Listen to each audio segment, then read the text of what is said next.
Hi, everyone. Eric Reynolds with your Fox 10 News Now update. The search continues this morning for a murder suspect that authorities say may be armed and dangerous. Deputies say that Marcus Stallworth gunned down Yafet Hunter at a job site at the end of Friendship Road in Daphne yesterday.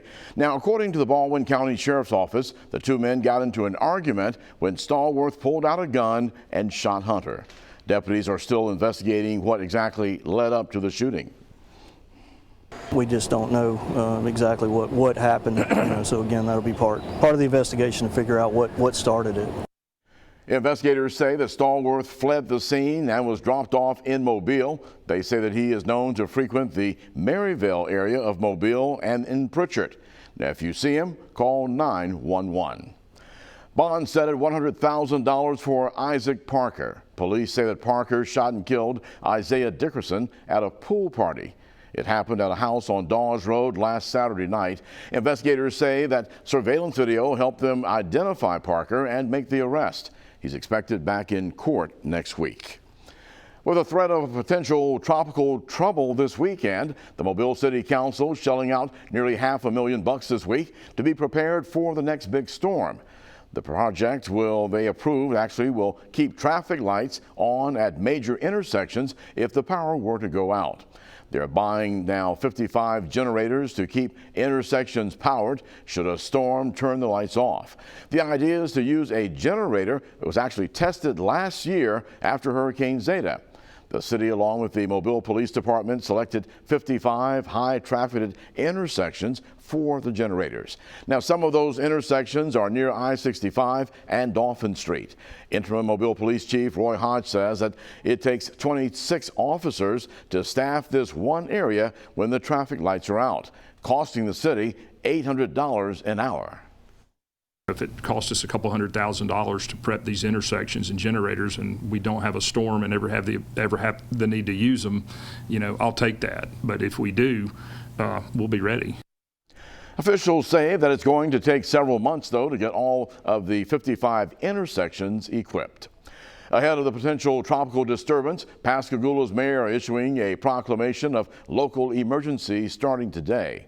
Pascagoula still plans on holding the third Friday event downtown, depending, though, on what that disturbance does.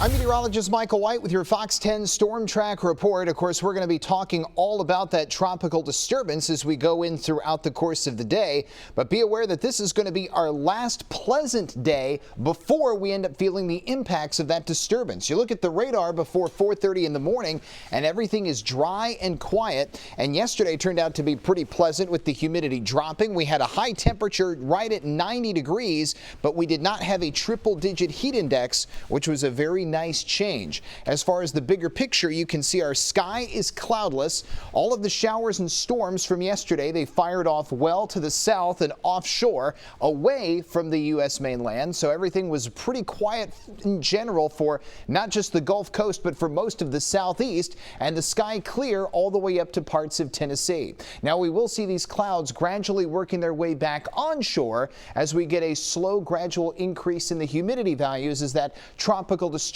begins to creep closer. Now, as far as that disturbance, you can see that thing still lurking out in the Bay of Campeche, and it is going to be gradually lifting its way to the north into the southern Gulf waters. The odds of it becoming a tropical depression looking pretty good, jumping all the way up to 80% within the next 2 days and still 90% over the next 5 days. The destination will be around the Louisiana and Texas coast, but indirectly, we're still going to get a soaking of rain that begins tomorrow afternoon, lasts through the weekend and through the first part of next week. So the floodgates are going to be open for about 5 days in a row of significant rain chances for the Gulf Coast. Weather headlines for today.